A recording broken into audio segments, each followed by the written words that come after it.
Ya, ini buku 27 ilmu catur sudah selesai dicetak. Ya. Bagi yang belum punya, silahkan merapat sebelum kehabisan. Halo YouTube, kembali lagi di channel FZ Gaming Catur. Dan kali ini kita tidak terasa sudah sampai di bab yang ke-10.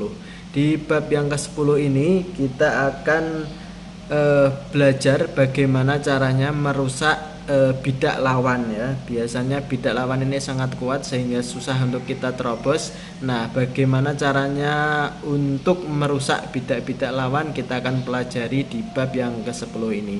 Dan sebelum kita lanjut ke materi, jangan lupa like, komen, dan subscribe teman ya. Mungkin ada yang mau komen untuk beberapa materi yang mungkin bisa atau ingin kalian pelajari. Jadi langsung saja bisa kalian cantumkan di kolom komentar. Dan tak lama-lama kita langsung masuk ke bab yang ke-10, yaitu bagaimana caranya merusak bidak lawan. Halo YouTube, kembali lagi di channel FZ Gaming Catur ya. Kali ini kita sudah sampai di bab 10 dalam kita membongkar buku dari MI Taufik Halai. Nah, di sini di bab 10 kita akan belajar bagaimana cara merusak susunan bidak lawan. Nah, di dalam merusak susunan bidak lawan nanti kita akan bahas secara detail dan kalian bisa belajar dari tahap-tahapnya sehingga kalian paham bagaimana caranya merusak bidak lawan. Nah, sebelum kita belajar lebih lanjut, jangan lupa like, komen, dan subscribe channel dari FZ Catur. Oke, langsung saja kita di bab 10, bagaimana cara merusak susunan bidak lawan. Nah, susunan bidak lawan, nah seperti ini ya, ini namanya bidak ya kawan. Nah, di sini dari bidak itu yang paling lemah adalah bidak yang hanya dijaga oleh raja. Nah, biasanya ini ada di sini. Nah, kalau putih di sini, kalau hitam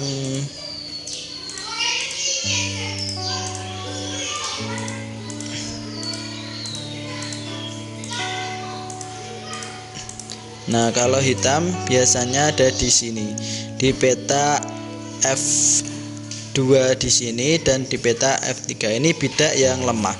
Maka dari itu, nah kemarin kita sudah mengincar ya bidak ini, belajar bagaimana cara mengincar bidak ini. Nah, tapi bagaimana kalau bidak ini ditata secara kuat? Nah, misalnya seperti ini. Nah, ini susunan bidak yang kuat.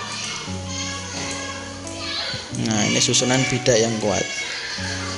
Misalnya seperti ini. Nah, ini bidak yang kuat yang saling terhubung satu sama lain. Nah, ini bidak yang kuat. Nah, untuk bidak yang kuat seperti ini, kita bisa ini mengarahkan serangan ke bidak yang paling lemah. Nah, ini cara untuk menghancurkan, yaitu kita menyerang bidak yang paling lemah. Misalnya, nah, kita bisa menggunakan gajah seperti ini misalnya kawan. Nah, ini misalnya ini kan dijaga dengan ratu seperti ini. Nah, ini kan enak sekali ya.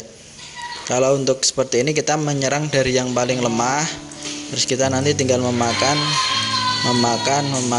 Nah, seperti itu. Ini enak sekali ya. Nah, bisa kesini lagi kita memakan. Nah, seperti ini. Ini untuk menyerang kekuatan dari bidak. Tapi bagaimana kalau misal posisinya menjadi tertutup? Nah, misalnya seperti ini ya. Misalnya tertutup, permainannya menjadi tertutup.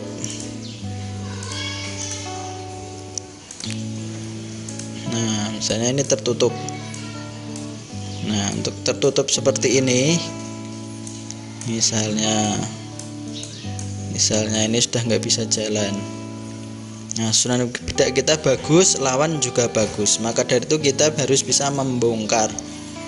Nah, membongkar di sini maksudnya apa? Nah, kita bisa menggunakan pion untuk mengalihkan pertahanan mereka. Misalnya di sini. Nah, misalnya di sini kita bisa untuk membongkar ini. Misalnya kalau dimakan ini menjadi sangat lemah sekali. Nah, ini nanti kita bisa makan. Nah, kita serang. Nah, kalau misalnya dimakan, kita ada langkah ke sini sekat, nanti kita bisa makan di sini. Kita bisa bongkar lagi, misalnya dimakan. Nah, kita makan, lalu kita makan ini. Nah, kita bisa promosi menjadi ratu lagi seperti ini, skakmat. Nah, itu kawan.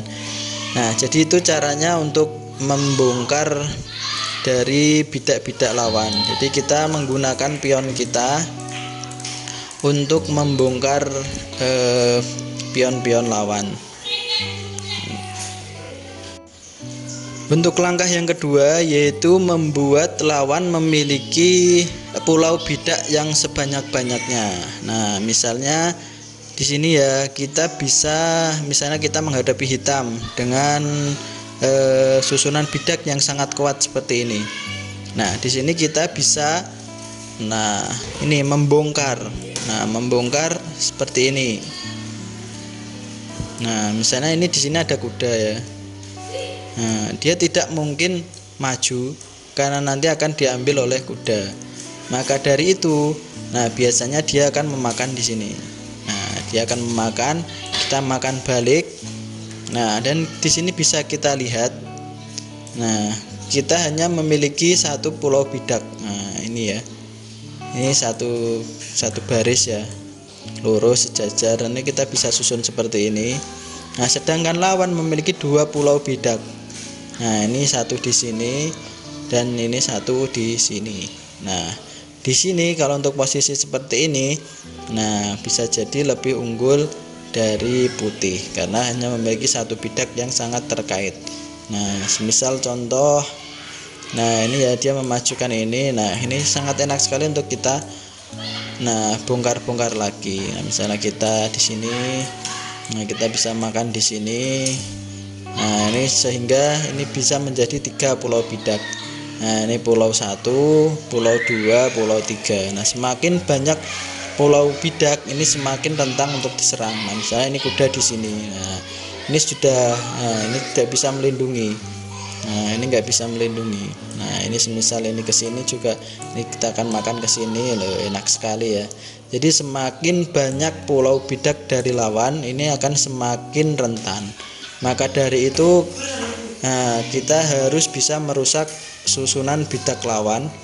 Nah, supaya mereka bisa menjadikan ini ya, pulau-pulau bidak ini menjadi semakin banyak. Nah, semakin banyak pulau bidaknya, ini semakin mudah untuk kita serang. Dan untuk bidak biasanya lebih enak kalau kita memakai kuda. Nah, kalau misalnya posisi tertutup ya, untuk merusak susunan bidak ini paling enak pakai kuda. Kecuali kalau misal permainan sudah terbuka seperti ini, sudah mereka punya 4 pulau bidak, kita juga mempunyai 4 pulau bidak. Nah, seperti ini. Nah, ini juga paling enak kita menggunakan gajah di sini. Nah, misalnya ini nanti kita bisa makan di sini, kita bisa turun di sini dan bisa ambil pulau-pulau bidak yang ada di sini. Ini untuk permainan terbuka dan tertutup. Dan nanti kita akan belajar bagaimana caranya kita akan menggunakan gajah. Nah, permainan gajah yang baik, kuda yang baik itu akan kita pelajari di bab berikutnya. Jadi kita bisa memilih enak menggunakan kuda ataupun menggunakan gajah. Nah, ini akan kita pelajari di bab yang berikutnya. Maka dari itu kita belajar terus kawan-kawan supaya kalian bisa mencari ya bagaimana caranya untuk merusak susunan bidak lawan. Semakin banyak pulau bidak, semakin mudah lawan kita untuk diserang. Jadi kita harus membongkar dan merusak susunan bidak lawan. Oke, itu kawan yang bisa kita pelajari di bab 10. Gen Unasumus.